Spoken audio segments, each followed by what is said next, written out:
Hop là. Alors, fais voir ta patuche. Voilà, dans le sens. Là. On va prendre la pince spéciale bagage. Ouais, pince qui est. Bon, normalement je devrais me servir des trous, mais je m'en sers pas d'habitude.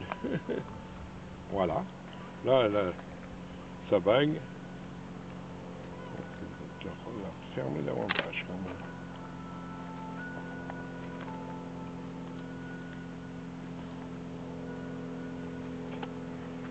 Et puis, ben, on va prendre des mesures.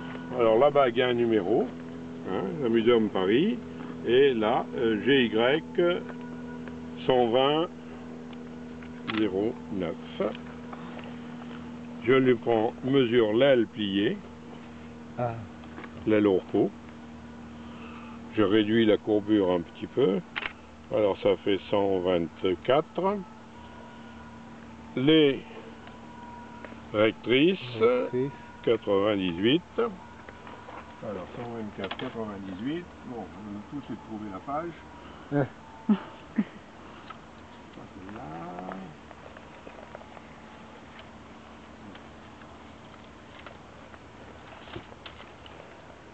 C'est là. Voilà. Hop.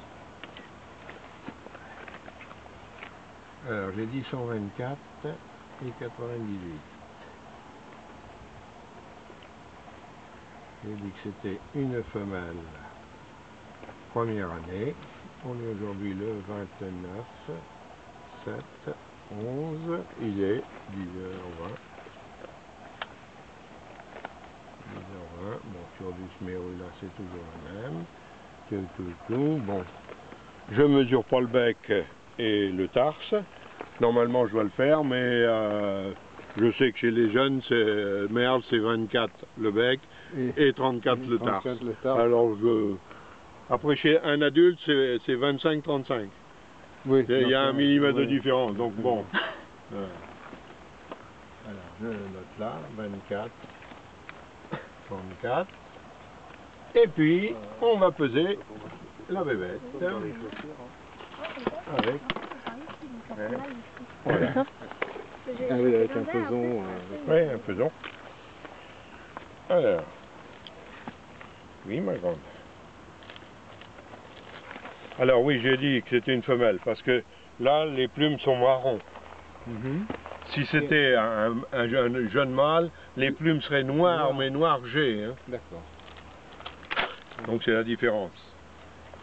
Et tu vas là-dedans. Tu en iras après. Après, voilà. Alors ça va peser dans les 85 grammes. Normalement. Alors. Oh, mais moins que ça. C'est 82. Voilà.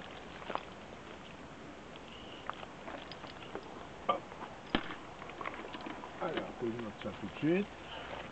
Faut pas l'oublier.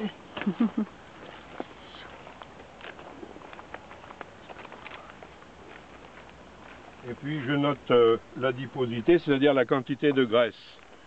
Ouais, non, mais là je la note comme ça parce que je sais que là. Alors c'est un code qui va de 0 à 4. Oui. 0, l'oiseau est en mauvais état, il a la peau et les os. Hein. Je vous dirais que depuis 40 ans que je bague, j'en ai pas trouvé. 1, ben c'est. Alors, on souffle ici, sur le jabot, ça fait un petit creux. Oui. Hein, et c'est là-dedans que la graisse va s'accumuler. Quand ils vont manger, ou pour partir en migration, ou pour partir en erratisme. Et alors, donc 0, c'est ce que j'ai dit. 1, ben, c'est la couleur de la peau, c'est rougeâtre. 2, ça commence à être jaune. 3, la cavité est pleine. Et 4, ça déborde. Alors, quand ils sont à 3 et à 4, bon, en général, ce sont des adultes, mais si c'est à l'automne, ben, ça va partir en migration dans la semaine. Mhm. Si c'est au printemps, si c'était par exemple une femelle adulte au printemps, elle s'est chargée de graisse pour rester, pour couver ses œufs, pour ne pas quitter ses œufs. Mhm. Tiens, allez, tu secoues ça et puis tu vas le laisser partir. Voilà. Non, non, Attends, tu le tiens par là, voilà. et tu secoues la tête en bas. Hop. Voilà, il est parti. Et voilà. Voilà. Elle a dû avoir une belle frayeur quand même, hein. Oh, bah Et sans s'il doute se un petit reprend peu. Et s'il se reprend dans un filet? Ah oui, s'il se reprend dans un filet, oui. Qu'est-ce qui se passe dans ces cas-là? Eh ben on le récupère. Eh ben, bon, la bague. si c'est la même journée, je fais pas de contrôle. Si Ouais. c'est, mettons, dans une semaine, je reviens là, je tends le filet, On trouve le même, ouais. moi je fais un contrôle. Mais bon, je vérifie, en principe, les mesures que je viens de faire ne changent pas. Ce qui peut changer, c'est le poids. Ouais.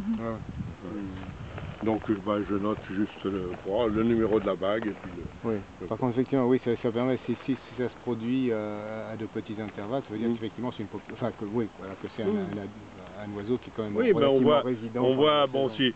si la beaucoup population bon, s'est bien comportée, a trouvé suffisamment à manger. Mhm. Bon, vous ne l'avez pas dit, mais sur les plumes de la queue, les rectrices, là, quand ils ont des problèmes d'alimentation, ça se retrouve, ça fait une raie plus claire.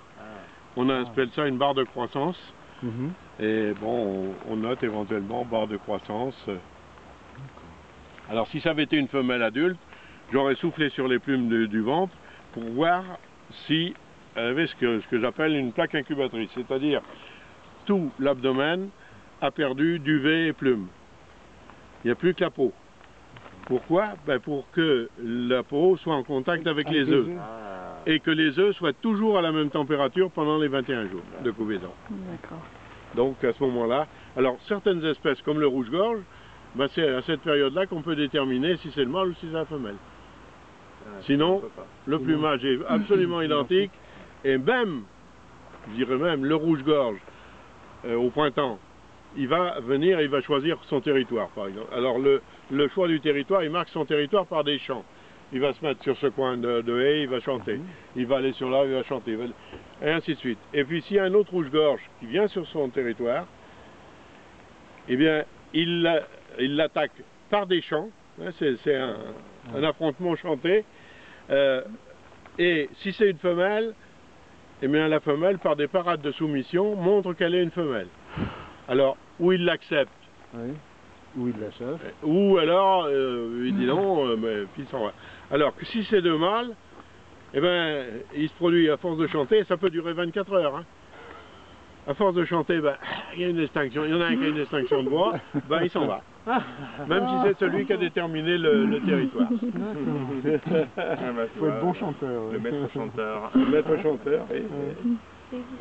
Oh, ben, chaque espèce a des petites, il y a des petites anecdotes, hein, on peut en raconter pendant X temps. Mais bon, sur les mésanges, quand on est à la période plutôt printanière, on les voit souvent et on entend souvent ce son plus des toutou, toutou, toutou, toutou, toutou. Alors que, bon, on en a vu l'autre jour, bon, quand on est à cette période-là, elles sont beaucoup plus silencieuses, elles continuent à prospecter. Donc ça correspond à une période de nidification, ça correspond à un marquage de territoire ou... Possible, c'est possible. C'est possible. Vous avez le rouge-gorge par exemple, ben, le rouge-gorge, si vous l'entendez, là à cette période, vous ne l'entendez pas. Mais au mois de novembre, décembre, vous allez l'entendre chanter. Parce que ce sont pas des rouges-gorges du coin, ce sont des rouges-gorges qui arrivent du nord de la France, qui arrivent d'Allemagne, qui arrivent d'ailleurs. Et bon, ils marquent un peu un territoire sur lequel ils sont, quoi. Et il m'arrive souvent, des fois, d'en prendre 2, 3, parce que bon, ils se galopent.